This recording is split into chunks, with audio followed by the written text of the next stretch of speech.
You know that business idea that you had when you were 19 years old and you thought it was just the bee's knees and it was going to set you up for life? Well, my guest today, Pete Andrew, he actually followed that idea through and 14 years later has built a business that is thriving in food distribution, fresh distribution around central Victoria, and is vertically integrating like a absolute powerhouse of a machine. So this episode is jam-packed with great insight into Bendigo Fresh, and it's full of content about running and thriving in a family business, or a business that has a lot of family members in it, which has its own unique set of challenges, and how one goes about vertically integrating a business to optimize operations. So strap in, it's going to be a good one. Pete from Bendigo Fresh. Wow. Thank you for coming in, and thank you for bringing me a coffee. Mate, I'm just trying to land you a new sponsor. No pressure, Jesse at Get Naked and Nude Food. Espresso bar. Yeah. I think we've had a Get Naked cup on the bench before. So This is just a really clear shout out. Yeah. They're a remarkable regional Jesse business. would make a great guest. He's really having a crack. He actually is. All right, that's it. He's been called out at the start of an episode. Called out, and now he has to be a sponsor. So that. Sorry if you didn't want to, but wow, you've paid this episode off already. Yeah. All right, let's get into talking about Bendigo Fresh. I want to know, what is Bendigo Fresh? Could you lay it out for me? So that's a great question. We are a few things. So traditionally, we just started out wholesaling. Do you want me to go right back to the start? No, let's go what it is now. What it is now. Cool. So we are wholesalers, retailers, and transport. So and online. Food, fruit and veg. Right. And part of the family farm we grow. So wholesale is pubs, clubs, restaurants, cafes, everything in between. Mm-hmm. Then there's IGAs. So we'll supply an IGA with all their produce. Then you've got online. So you can go to bendigofresh.com, shameless plug, and you can get it all home delivered. Mm.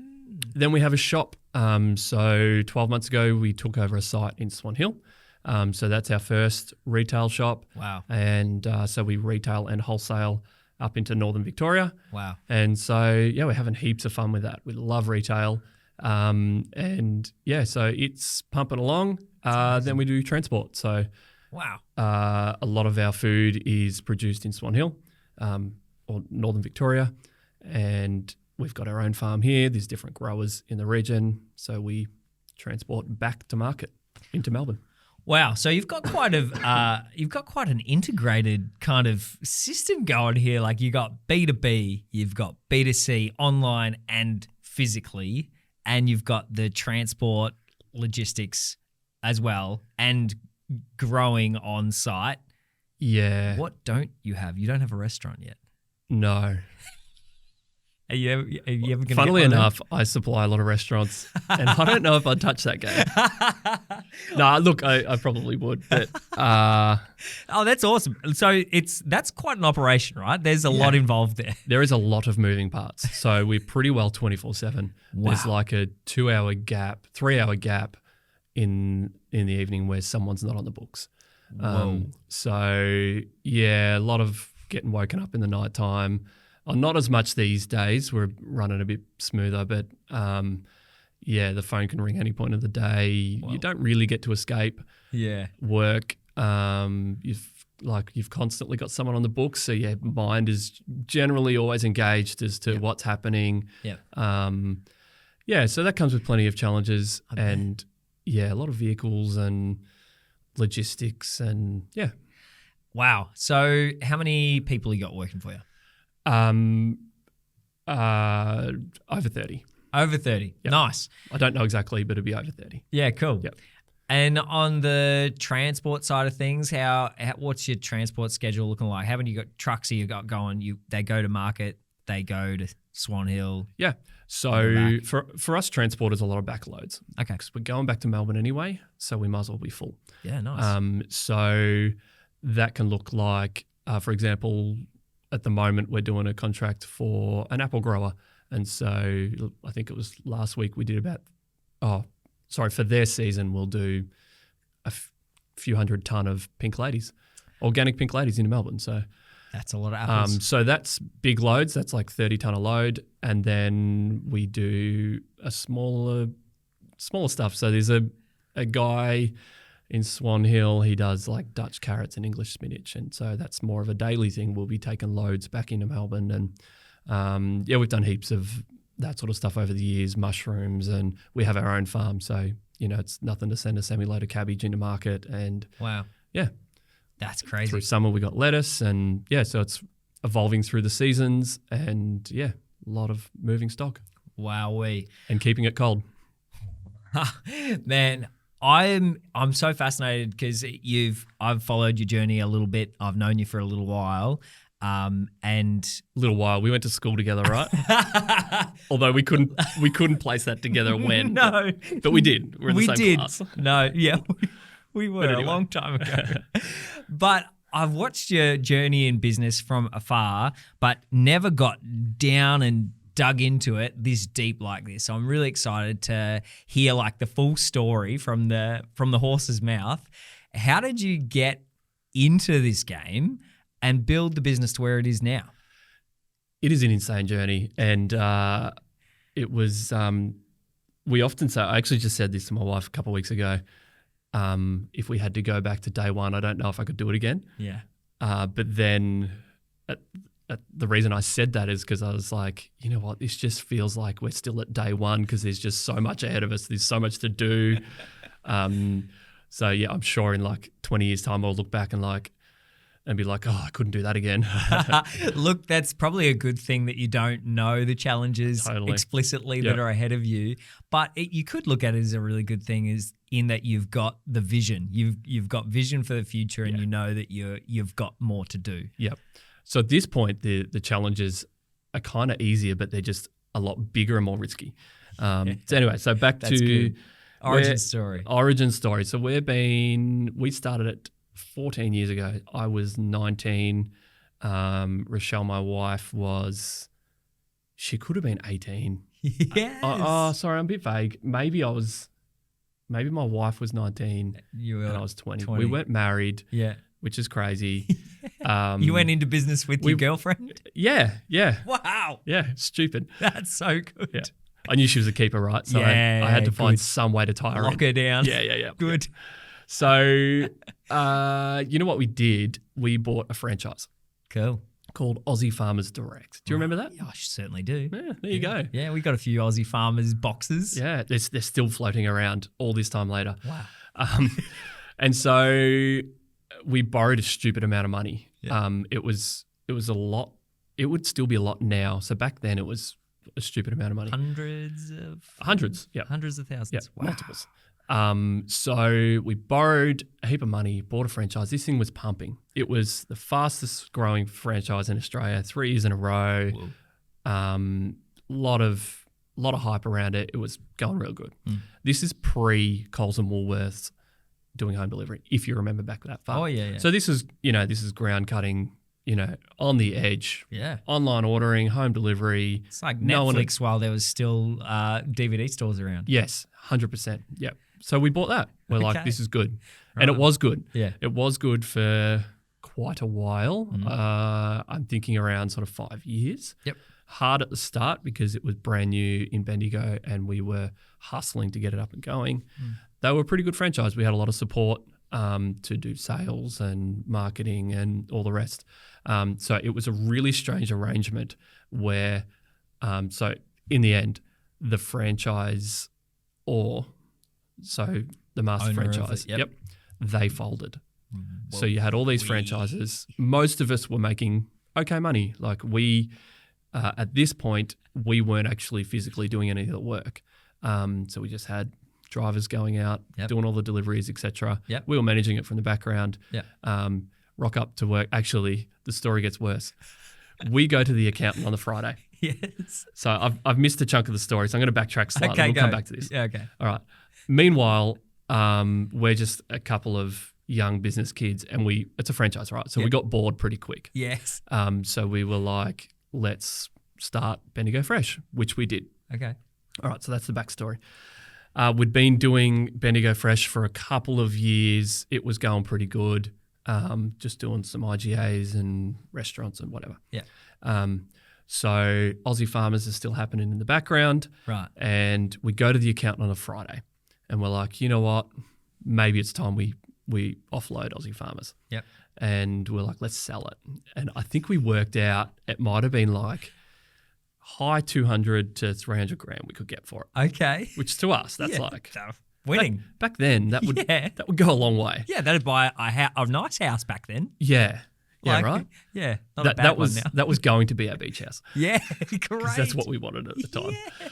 And so Monday morning, rock up to work, get an email, and it was like, franchise is done. Had a cool room full of stock, and franchisor had gone under, which was like, it was surprising but not a shock.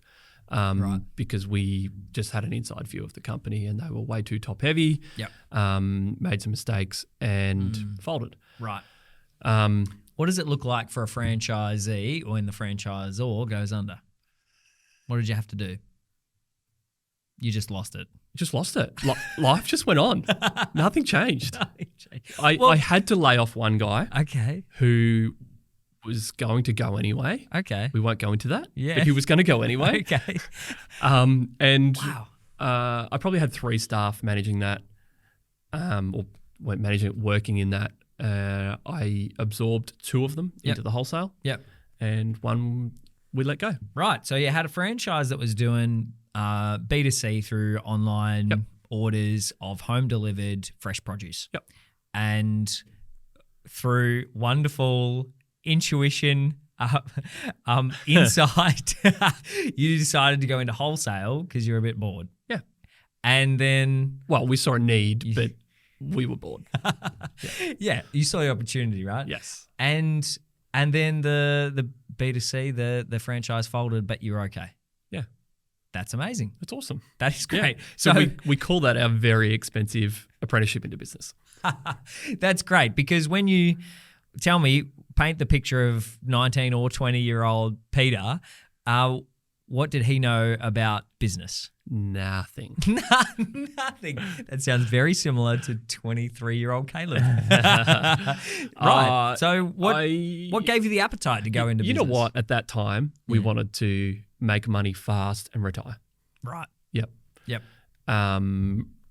That ethos didn't last very long. Now to the point where I never want to retire. Yes. I just don't see. Oh, that's a good. Like, for me, like, yeah, no, it's just I'm trying to filter out.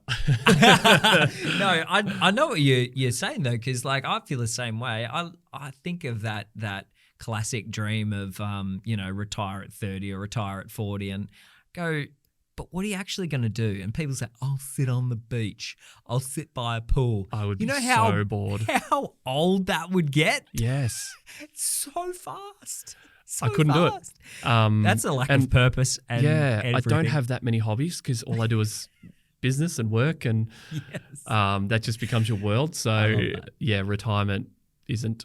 No, it's not for me. It's not for me. It's not That's for me. great. So your goal really shifted fairly quickly, thank goodness, because you found yourself in a position in the reality of business where, going into business, it's very unlikely that you're just going to make millions of dollars and then be able to retire straight away. That's right.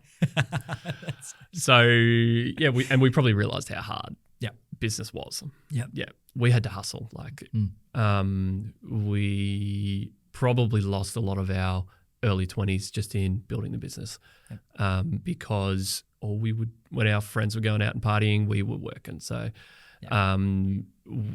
we would, early days of like, we had the franchise going on and we were doing the wholesale, like the average week would look like working 3 or 4 night shifts.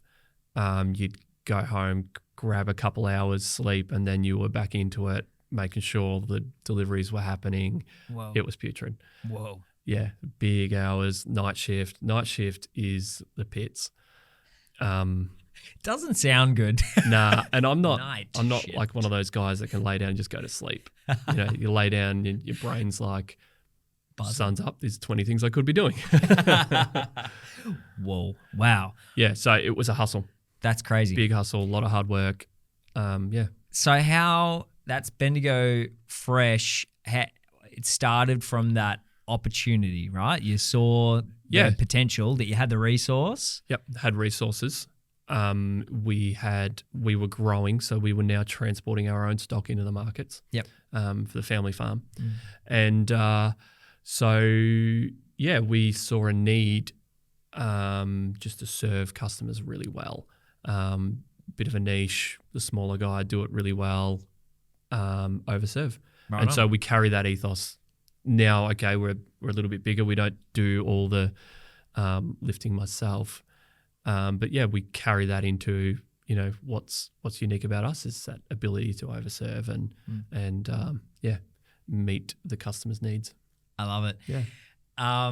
So where did it go from there? So you were started off servicing, you said restaurants, a few RGAs. Yep. How did you grow it to where it is now? Because you've 5, 6, 7x'd the business since then. Yeah. Time and a lot of hard work and hard lessons. Yeah. COVID was a blessing and a curse. Okay. Tell me about that. That was fun. I don't tell anyone this, but I really enjoyed COVID. The start. I really enjoyed the start. Okay. Because we're an essential service. So we worked heaps, which I enjoy. And it was really fun because while everyone was working from home, we were it was busy. It was insane. We were filling trucks with stock. I remember this one night I was in the markets in Melbourne and we're loading the truck and it was bursting at the seams. Like the amount of stock that was going on there was just insane. And I was like, this is when everyone was bulk buying toilet paper. And I was like, there is no way we are going to sell all this stuff. We sold all the stock. There's no worries about that. Yes. My problem was no one's going to eat this. There is no way people can eat this much food. I had a rough idea of where it was sort of going, what sort of customers and regions and whatnot. And I was like, these people are going to throw this out. Like, what are they thinking? Hopefully they've got a good compost system. Totally. The amount of food that would have been wasted in that season was ridiculous just because people were panicking. Yeah. Right or wrong.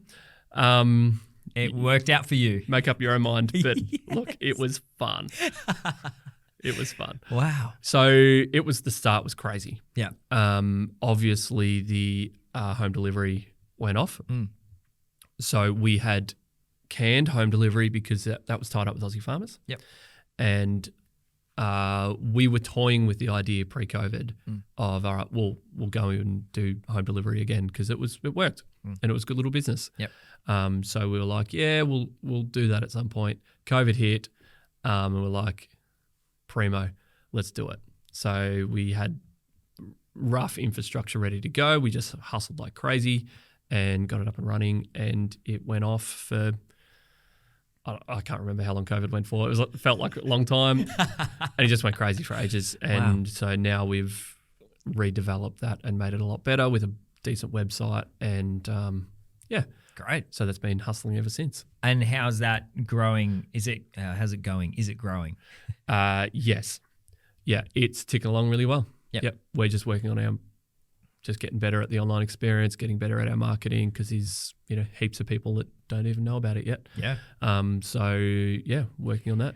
And paint the picture of the area you service. You're called Bendigo Fresh. Yeah. Does that limit you to Bendigo? No. In hindsight, I don't know that I would have called it Bendigo Fresh, but that's okay. Name's a name. I kind of like it. Yeah. So we do from pretty well central Victoria. Yep. So like Castlemaine, Bendigo, over as far as Seymour. Yep. And then all the way up to Swan Hill. Yeah, wow. All the way out to Tooleybuck. Tooleybuck. You know where that is? Yeah. It's in the arse end of nowhere. Yeah. Yeah, I'm saying yes, but I'm shaking my head. Yeah. It's over up there somewhere. Yeah. Wow. Actually, it's worth the drive. It's beautiful. Yeah. Um, That's a fair distance, a fair area. yeah. So, yeah, hospitals, nursing homes, and you name it. Wow. Yep. Okay. What about some business milestones? Things you've been really proud of that you look back and go, we did this in business. We went after it. We achieved it. What would you put down as successes of Bendigo Fresh? That's actually really challenging because I just live that life of it's just constantly we're on that journey of the next thing. Yeah. So I live in that space of I'm thinking 5, 10, 15 years ahead. Yep. And so I probably struggle a little bit to live in the now, which probably frustrates my team because I'm always like, yeah, but we're making today's decision based on that. So I'm probably not great at celebrating the small wins. Yep. However, yeah, there's been times throughout the years of buying infrastructure, and obviously, like we did Swan Hill, that was a massive milestone. Tell me about it. Tell me about Swan Hill. That's your first retail store. First retail store. Come first on. of many. Yes. So me about it's been so much fun. We bought it, and it was pretty. It was ugly. Was it a supermarket or was it it was a fruit shop? a fruit shop? A fruit shop that had been there for, I should know this, let's say 30 years, probably longer. Right. Generational fruit shop. Yep. So the guy that had it, we actually supplied him. Okay. So he would buy off us and then wholesale out to, so it was like us supplying an IGA, for example. Yeah. Yep. So he wanted out, and we knew the ins and outs of the business, and we're like, yep, that's awesome. We'd been talking about it for a long time, and we said, yep, we would love to buy that business. So we took over, gutted it, renovated it, and quadrupled sales in 12 months. Yeah. Wowee. Yeah. That's a good success. It was pretty bad. You're saying it started at a very low point. Yeah. Let's just say it wasn't. Wasn't Like, rocking. it was hard. Yeah. It wasn't that hard. And so we should be able to do that again. That's amazing. We're about to do our second reno up there. Wow. So that's fun. That's amazing. On the same location? Yeah. Yep. Yeah, yep. nice. So just Expanding? Not yet. Yep. At the moment, we're putting in some new fridges Nice. and just making it look more professional. Cool. Yeah, like it looks awesome now, but we can do better. And so, yeah. And so walk me through a couple of the challenges in doing something like that. First, you're having to buy the business, which can come along with some challenges in negotiating and dealing with, the current owner and goals and things. There's a massive world of coaches and things that teach people how to buy businesses, right? Yeah. And it can be not straightforward. Yeah. But then there's the fit out Yep. that you've got to transform this thing while you're running another business with lots of moving parts. How did that whole process, how did you navigate that whole process? Was it seamless? How did you do it? It was not seamless. It was pretty good. Yeah. It was pretty good. It was a lot of hard work, but it was not seamless. So I reckon there's not many, I don't think there'd be too many stories of buying out a business and still having a good relationship with the person you bought off down the track. So on our 12 months after we took over, I actually rang up the guy we bought it off and I was like, how good's this? We talk, every now and then. Yeah. He's, he lives in Swan Hill, so I'm not around in his world all that much, but he's a cracking guy and we get along and have a great chat. And so it's actually, that's a win. Yeah. That's been a real fun experience to go, hey, we did that process and, we're It was a win-win. both friends at the other end. Yeah, that's good. It's not like we're, hanging out at the pub on Friday night, but I wouldn't be anyway. That's great.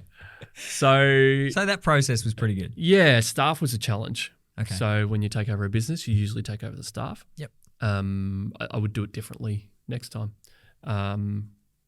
Yeah, it's really hard because all those staff come with their idea of how things should be done. Yeah. And their habits, good and bad. Yep. And so, yeah, that was hard. And you then also come in, you're a brand new owner, calling the shots, and they're trying to work out who's who in the zoo. Yeah. And you're like, let's just change everything. Let's rip it to shreds and start again. Here's a new point of sale. And you can't do that anymore. And how did that go down? Let's just say we've had a complete clean out. Okay. And we have all new staff there. Right. None of it went bad. Yeah. But people really don't like change. Yep. And we made so much change so fast. Yep. It was like bit of change shock. Yeah. Yeah. And so, yeah, we've got an awesome team. That's so good. There now. We had an awesome team from the start. Yep. Yep. Those people were great. But people just can't cope with that much change that fast. Yeah, and so it just burnt people. Yeah, right. Because, now we're heading this direction. Now we're adding this. We're going to add that. And of course, I just come in like Cyclone Pete, make these changes and walk away and go, yep, you guys have got to do that now. Wow. So that's not a great way to lead. Yeah. However, it was necessary. And so, So it's all about team. Yep. We are just on a journey of building an awesome team. And that's hard. That's really hard. And it's probably been one of my greatest challenges. I'm not one of those, big natural leader guys that just loves center stage and loves grinding the team and getting in their face. And that's not me. Yep. I'm a pretty gentle leader and happy for people to get out there, have a go, make their own mistakes and learn. Yep. Massive on people learning and growing and being their best. And so I've found that challenging to grow a good team. So you had the small team to start with. You had a few team members coming out of Aussie Farmers, and you've got a team of over 30 now. I'm assuming there's been massive change in how you've had to, what your role in the business has looked like and how you've had to grow into a real leadership role in teaching or setting people up to succeed and growing the team that you want to have. I want to know your role in the business. How has that changed and morphed in time? A lot. So, that's growing the team is not something I would say I've done perfect. Yeah. Early on, I put on a guy full time and it just flopped. He flopped, and that's because of poor leadership. Yep. Because I didn't set clear goals and ramifications around, hey, this is what you need to achieve. We did our best at the time. Well, you would have been operations man, right? You would have just been one of the workers and not really maybe stepping into your awareness of how you need to lead, what a leader does differently than a worker. Yep, totally. And it's such a trap because you get someone in to replace you and you're like, well, you're not doing it the way I'd do it. I could do that better. And then you get stuck in that stupid thinking of going, if you want something done properly, you do it yourself. Yeah, that is stupid. That is so dumb. Yeah. It's so small man thinking. Yeah. And will get you not very far. Yeah. And so really had to learn to let people go. Yep. But if you're going to do that, you need to put tight expectations. Good one. And still to this day is a challenge to nail those expectations and have them realistic. Yep. And then you've got to be onto it to follow them up to go, hey, how are we going on reaching those expectations? So, your staff reviews, etc. It can feel like the one thing you just don't have time for. And I've got so much going on. I've got to do this, got to do that. And I'm growing and I'm blah, blah, blah. Yep. You need to pull back and spend time with your team to see how they're going. Yep. Yep. It's a game changer. So my position now is I'm focusing on sales, growth, marketing. Awesome. And managing team, expansion. Good. Yep. At what point in the growth of the business did your role change from one of the guys on the tools to focusing a lot of your time more on the things that you just described in a business vision and growth? It's been ebbs and flows. You go through seasons where you're not required so much, so you can focus on those things. Yep. And then we're very much a seasonal business, so then you can get sucked back in. Yep.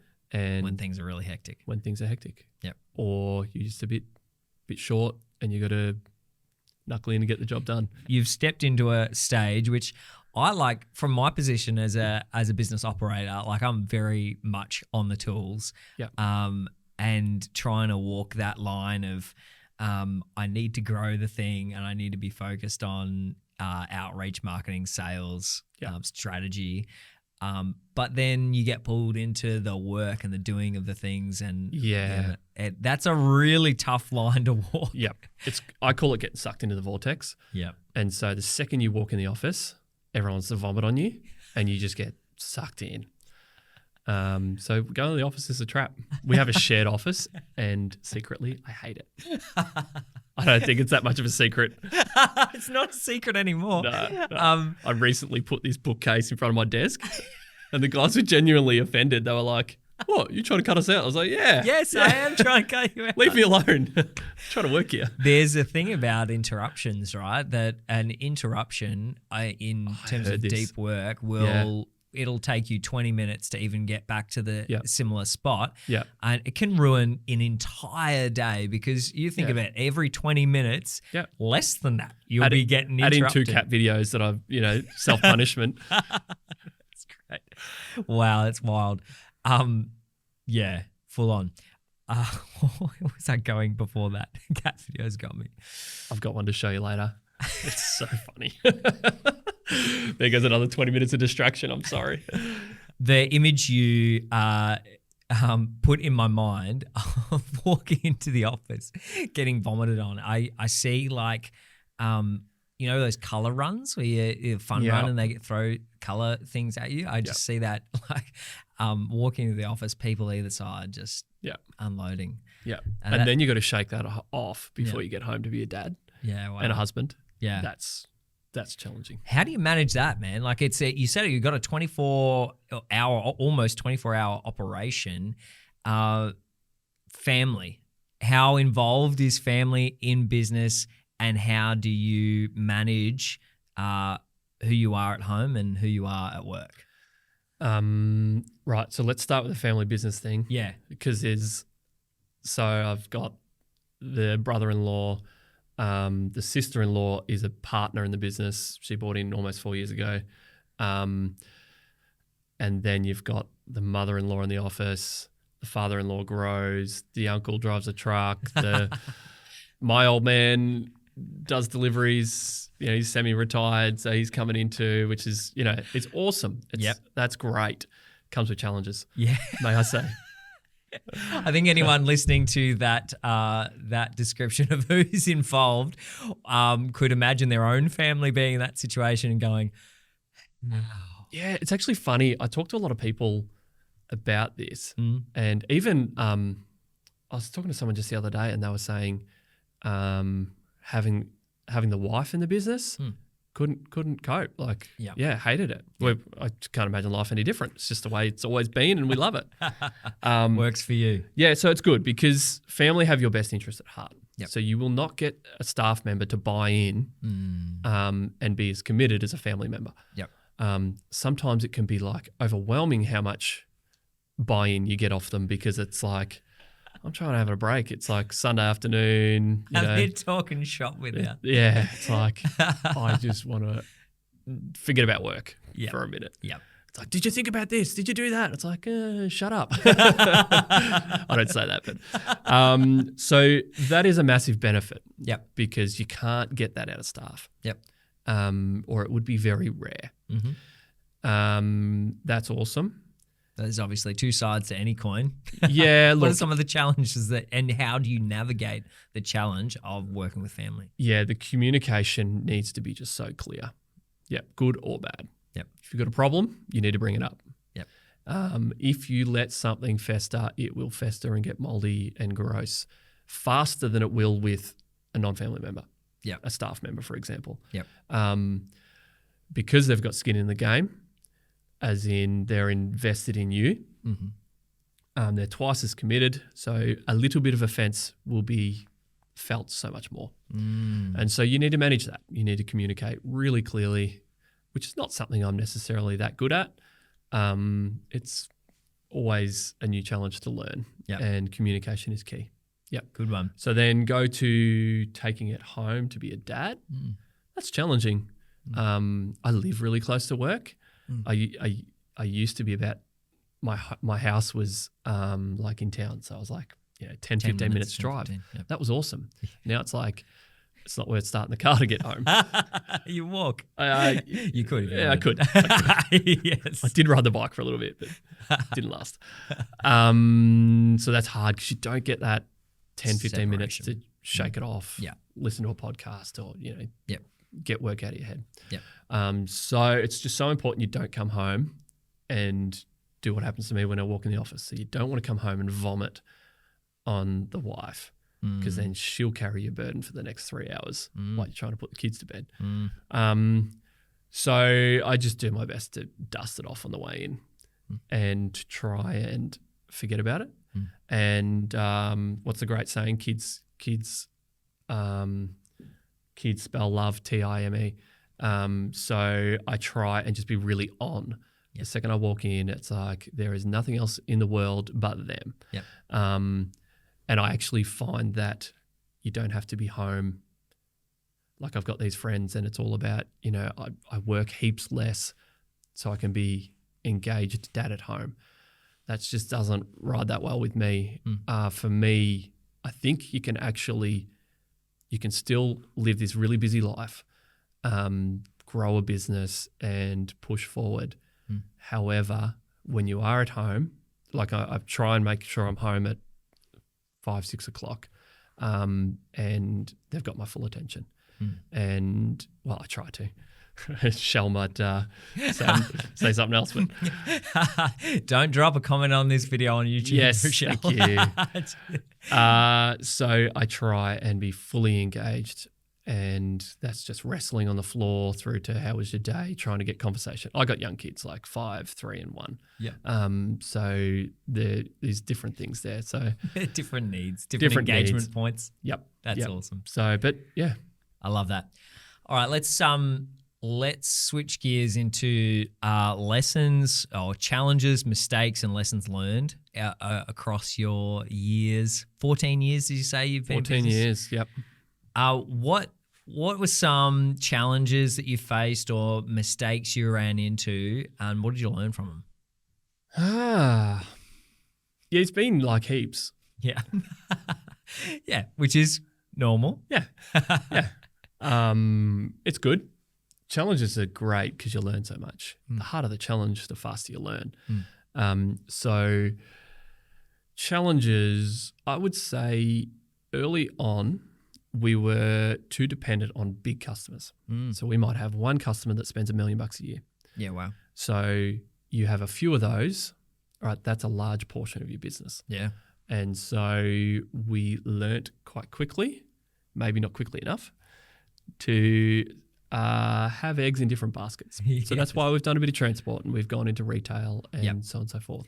Right. Yeah, because you're quite exposed, right? That's key client dependency. And if you lose $1 million contract and you've only got 3 of them, that's a third of your entire business gone. Yeah. And so we've had that where you'll have a customer. I had one customer, he was spending 1.2 with us, right? It's a substantial customer, and he got bought out by someone else. As in the customer, someone else bought the business. Yeah. And that particular business, they did things all in-house because they were a huge company, right? Yep. So it's just a smaller company got absorbed by someone huge. Yep. And you just get dropped on your ass. Later. So that sort of leaves you a little bit exposed. Yeah. Yeah. It's not the end of the world, but all of a sudden you go, I'd sort of banked on having that. Yep. I've got team that are working on that. Yeah. We learnt quickly to spread our eggs.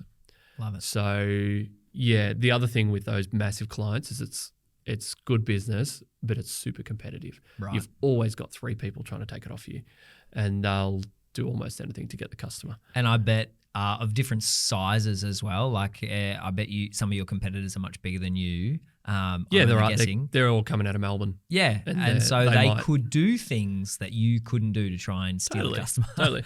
I lost one once because they offered them a pretty large amount of cash to come across. They paid them Yeah. to pay to get paid. Yeah. And the reason they did that is because it filled the run in, right? So they Right. were going from point A to point B, and they were like, well, if I pick up that customer in the middle, That runs far more lucrative. runs more lucrative. So I'll just go to him and go, hey, I'll give you this if you come across. Wow.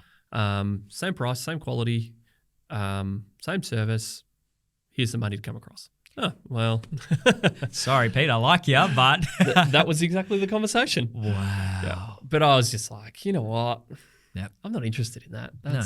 That's crap. Yeah, it is. Yeah, it's no way to do business. No, it's not. Yep. I think one thing I hope I haven't ranted on too much about it around, but it's really, really important to me is the thought or changing the perception and the classic saying that, it's not personal, it's just business. Yep. That is someone's excuse to screw someone else over. Yeah. And the reality is that all businesses are made up of people. Yep. As people's livelihoods. Yep. It's their time, it's their blood, sweat, and tears. Yep. And you can't tell someone, sorry, I am going to screw you over. Yep. But it's because I can see I can win in this scenario. Yeah. Oh, but would you like some help do you need help getting the knife out of your back? Like, yeah, I know you're going to lose, but that's okay with me because Yeah. I've put in place this imaginary rule that says it's okay to screw you over if it's for business purposes. Yeah, so that's a whole conversation in itself, right? Integrity in business. Seriously lacking. Yeah. What would the world look like? What would our town look like, regional businesses, Come on.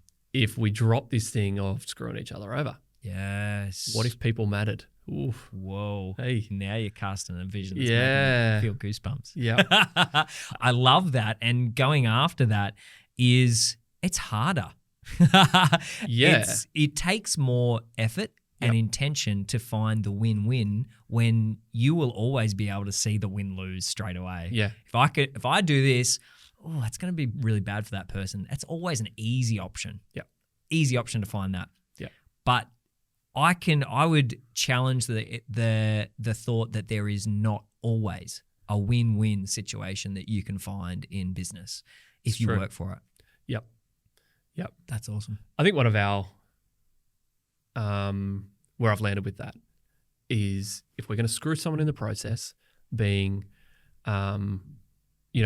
what happens as a result of if we just go out there and make a business decision. If someone's going to get screwed in that process, someone might lose their job over here or something or other, then we won't move on it. Wow. Yep. That's a pretty big call, right?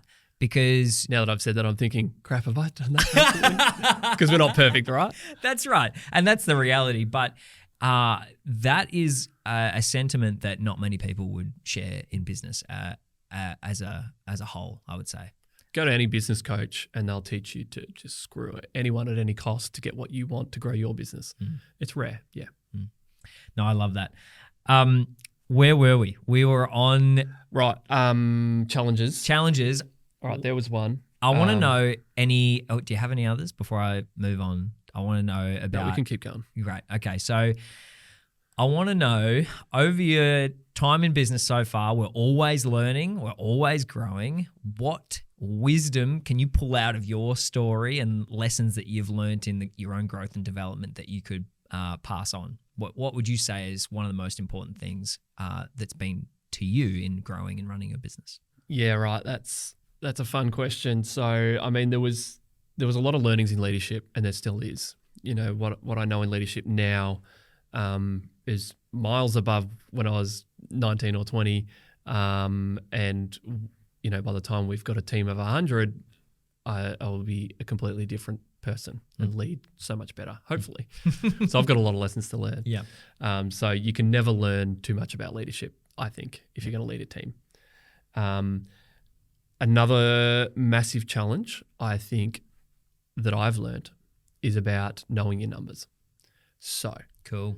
if more businesses knew their numbers, the world would be a better place. Yeah, that's great. All right, what are we talking about when we say numbers? All right. So I reckon understanding your numbers is profit and loss. Yep. So I think a mistake we made is being too reliant upon our accountant. Accountant's a great guy, nothing against him. But I don't know why we do this, and maybe it was just me, but I have a hunch it's not. Yes. In fact, the business world tells me it's not just me. Yep. We have this thing with accountants where we think they're the experts of our business.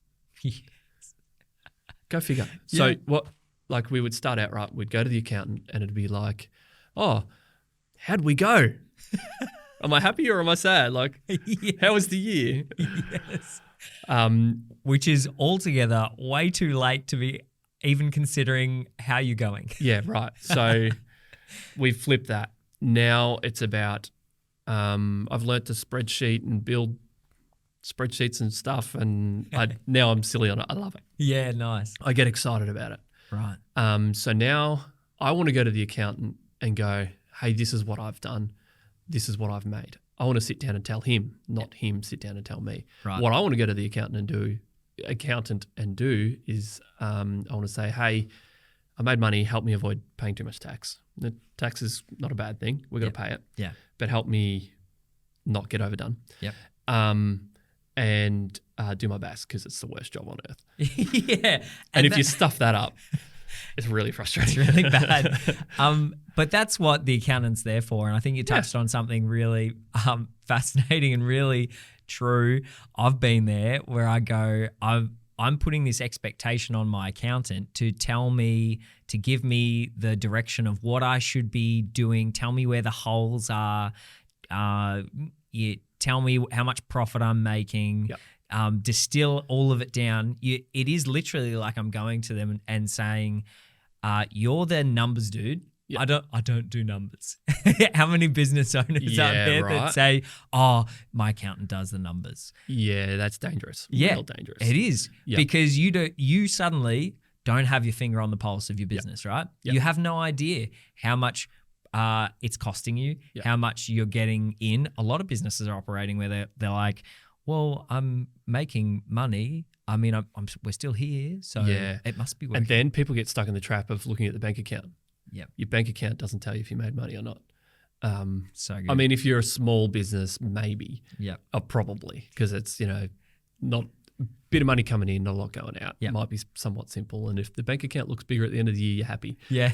But I think if you're in business, you need to be an expert on your numbers. Mm-hmm. So don't ignore the numbers. There's no way around it, is there? No way around it. Yep. No. And particularly if you're going to grow. Yeah. So, and if you're not, I think it's been lazy. Yep. Yeah. Hand up, I've been lazy. Yeah. Before. Me too. And I think we would be so much further ahead had I understood the numbers better. Yep. It was only that I was forced in the position to go, how are we tracking? When I realised, hey, we could be doing heaps better if I just understood. So for some businesses, that's easy. It's just a basic spreadsheet and just go, money coming in, money going out, what's left over, how am I going to disperse that, what I'm going to do. So yeah, if you're in business, become an expert of your business and what's coming and going and what you're actually making. And it will make your life so much better. And it empowers you. You can make heaps better decisions. Oh, I'm going to press into this and I'm going to do that and I'm going to employ another person instead of doing it by feel. So otherwise you do it by feel and you go, oh, here's money in the bank. I'll put on Jimmy and he'll help us grow. What you don't realize is you're actually going backwards and Jimmy's not going to help. Jimmy's not the answer. With your problem. Because you don't know what the problem is. That's right. That's right. And it's so easy. In a business our size, it's easy to get lost in the numbers. Yep. A lot of moving parts, a lot of costs. And so, yeah, it's so important to become the expert of your business is the lesson. I love that. And it's probably one of the most valuable lessons I reckon anyone could learn in business. And I know I'm not there yet. Like I've got a long way to go. I would add to that, I'm not there either. It's a lifelong journey. Yeah. Yeah. Yep. Come on. the day where I can go to the accountant and say, I know more about what's going on than you do. Please just help me with the tax and the BAS. Yeah. And it's not that complicated. No. Like you can just YouTube how to read a P&L. Start there. Yeah. If you don't know what you're doing. Essential skill. Yeah. That's good. I love that. I want to know, what's the vision for Bendigo Fresh going forward? Like, where are you taking this thing? Oh, that gets me going. That gets me excited. Yeah. We're on a fun journey. We are as I said before, we're at day one of this journey. So yeah, we'll keep pressing into more retail outlets potentially. Mm-hmm. Won't go too far into this because it's early days. Yeah. And the fun part about our business is there's quite a few old guys in it. Yep. And young people are not particularly interested because it's a hard game. Yeah. It's hard work. It's really hard to start. And so most won't start and stick it out. Yep. There's plenty of old boys in the game, which are awesome, but they're all going to retire at some point. Yeah. And there's not that many, like if you look at the markets, for example, there's not a heap of young ones coming through. Like there's the odd one there. Yep. But there's quite a lot of like generational businesses where the sons aren't particularly interested. Not in all cases, but a few. Yeah, wow. And so that's leaves a lot of opportunity out there. Yeah. So we'll keep pressing into that. There's heaps of transport opportunities. There's retail opportunities. There's wholesale opportunities. So we're in things for the long haul. I'm interested in building generational wealth. Yep. And a generational business, however that looks. I love that. So you're really at an empire building stage, right? Of how do we tack on this, tack on that? How do we expand? Where are the opportunities surrounding our core business and adding opportunities in from all different sides? Yeah. That's super exciting. We're at a really young stage of doing that. Yeah. And there's so many avenues we could take. Yeah. And we'll keep pressing forward and manage our numbers. And if they look good, we'll make great decisions from there and probably make lots of mistakes and do some good things. And but yeah, we're excited. We're in it for the long haul. I love that. You seem excited. You seem hungry. You get a lot of kick and motivation out of doing well and seeing an idea come to pass. So I'm really excited to follow along that journey with you, mate, and see where Bendigo Fresh can go. Yeah, likewise with Hebron. It's been fun watching, same as you said at the start, watching along the side. We've sort of been friends from a slight distance. Yeah. And I think someone needs to interview you one of these days. I'd love that. yeah. That'd be fun. Maybe you should. Are you up for the challenge? Yeah, I'm up for it. Yeah. Okay. Yeah. One day. We'll sit. I always sit on this side, so maybe we'll sit on the other side. And then that side of my face isn't as good. Great. No. Pete, I really appreciate you spending the time with me unpacking the ins and outs of Bendigo Fresh and your personal business journey. It's just been an honour.